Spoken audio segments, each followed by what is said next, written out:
Shalom saudara-saudara.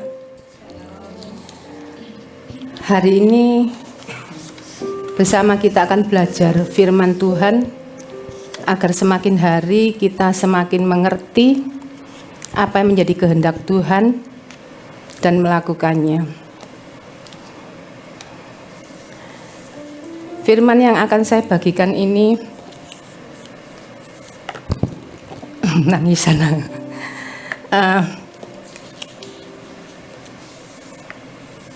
Sebenarnya ini, saya nggak ingin membagikan ini karena saya belum melakukan dengan sepenuh hati. Tapi waktu saya mencari yang lain, kok pikiran saya ke sini terus.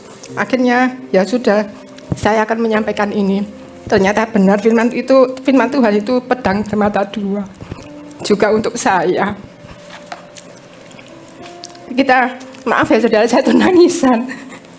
Kalau menyentuh saya itu pasti nangis. Makanya kalau saya kesaksian atau maju ke depan itu kadang saya malu. Mari kita baca firman Tuhan yang ada di dalam 1 Korintus 9 ayat 24 sampai 27.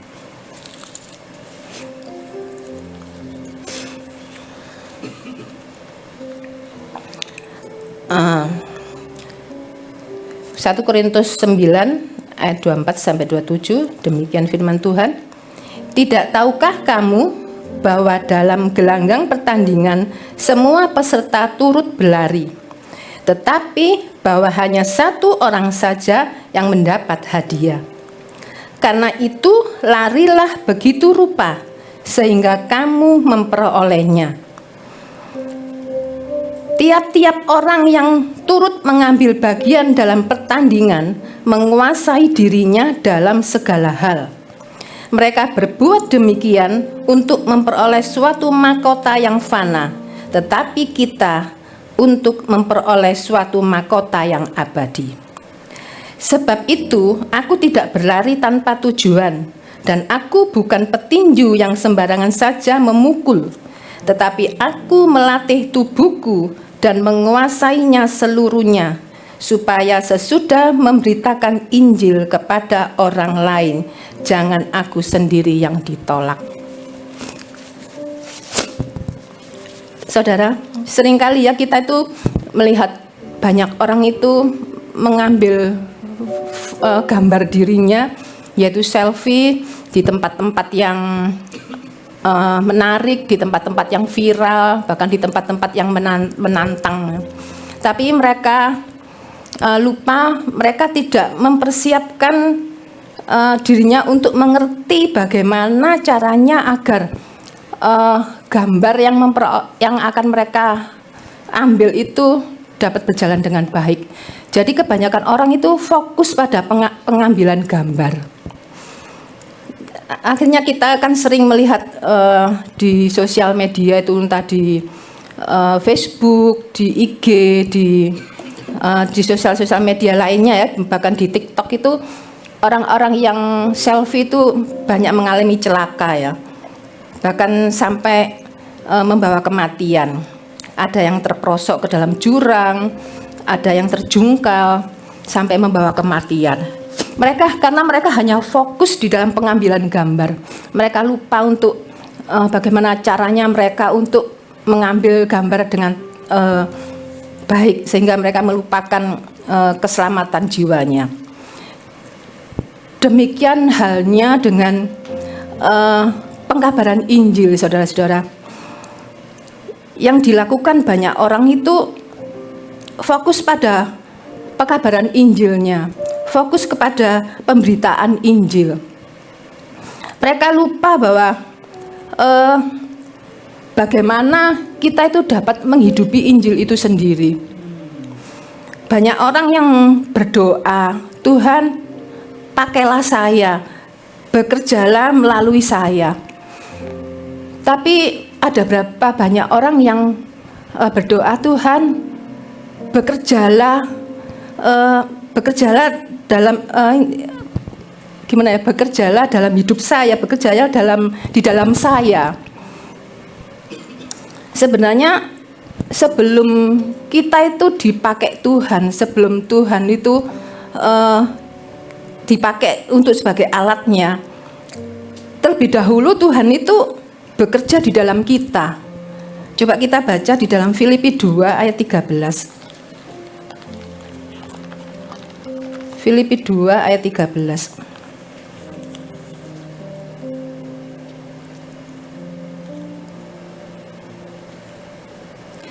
Karena Allah lah yang mengerjakan di dalam kamu baik kemauan maupun pekerjaan menurut kehendak-Nya.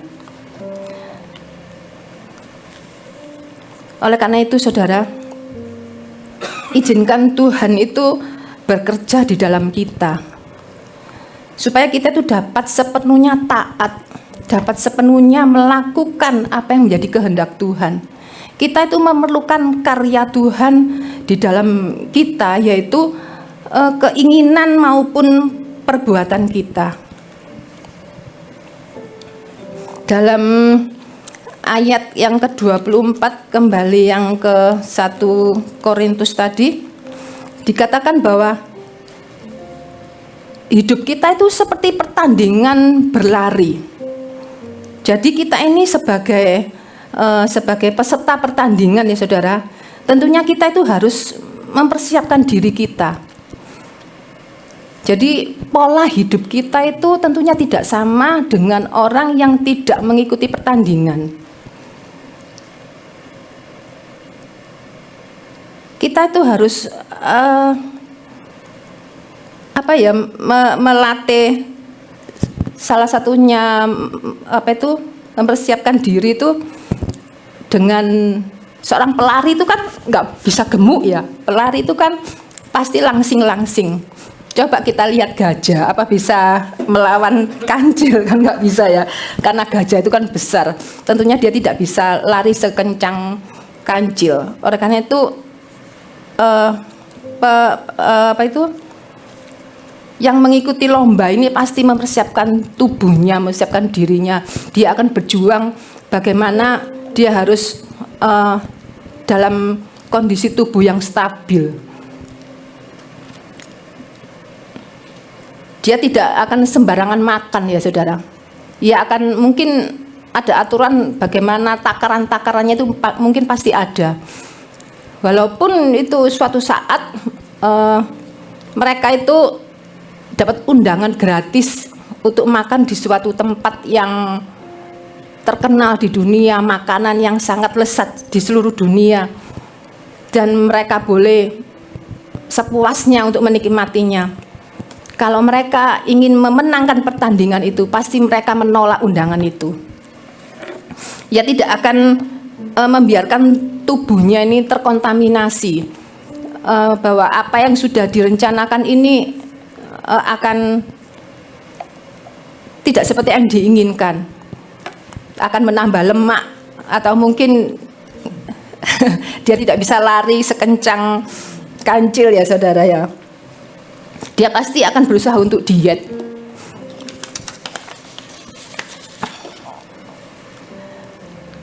Nah,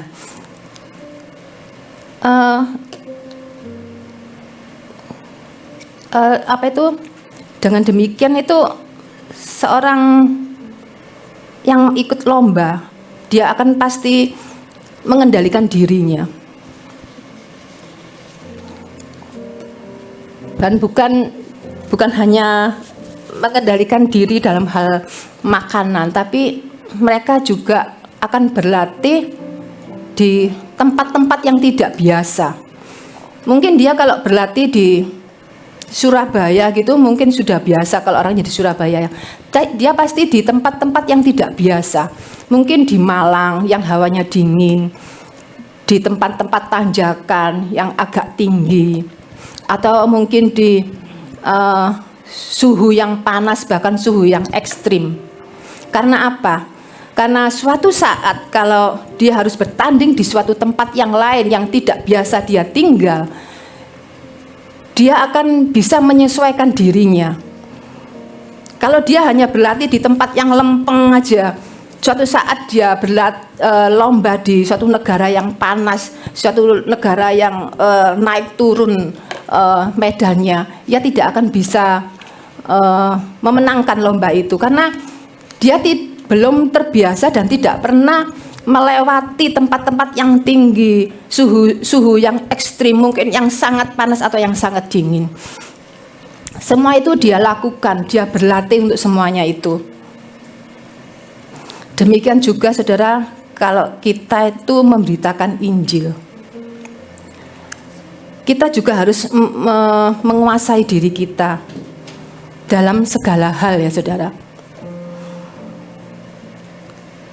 Jadi kita harus melatih hidup kita supaya kita tidak mudah terpengaruh, kita tidak mudah putus asa.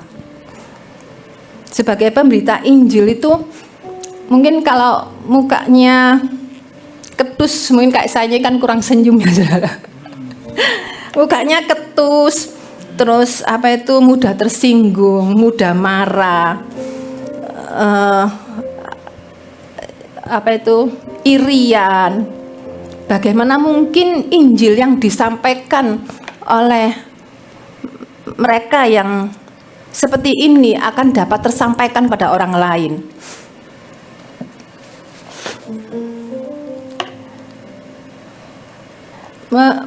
Memang memberitakan Injil itu penting ya.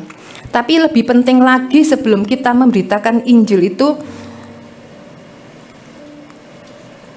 kita itu harus menghidupi Injil dulu saudara, yaitu bisa menguasai diri kita supaya hidup kita itu dapat menjadi contoh, dapat menjadi teladan apakah Injil itu sudah mengubah hidup kita.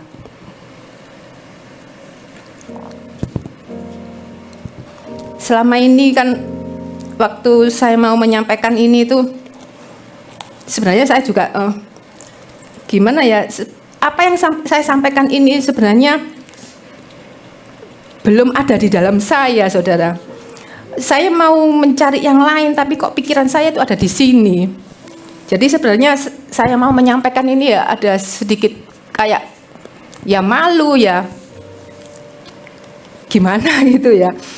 Tapi ternyata Tuhan bilang saya harus menyampaikan hal ini. Memang tidak mudah ya saudara. Ketika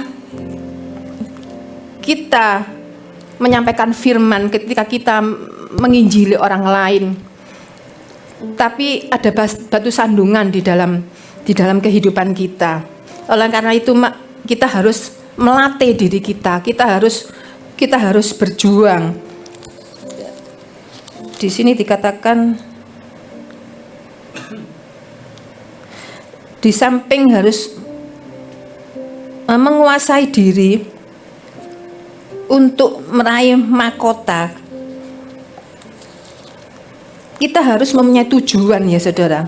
Berlari, seorang pelari itu pasti dia punya tujuan, yaitu untuk memperoleh, tadi dikatakan mahkota yang fana ya saudara. Kalau kita mempunyai tujuan yaitu untuk memperoleh bukan, kalau keselamatan kan sudah kita dapatkan secara cuma-cuma ya. Jadi kita ini mengejar mahkota apa yang sudah kita lakukan di dunia ini untuk Tuhan ya saudara-saudara. Jadi kita punya tujuan untuk itu. Di sini kan dikatakan, sebab itu aku tidak berlari tanpa tujuan dan aku bukan petinju yang sembarangan saja memukul. Nah saudara, yang terakhir dikatakan, tetapi aku melatih tubuhku. Nah di sini, oleh karena itu mari kita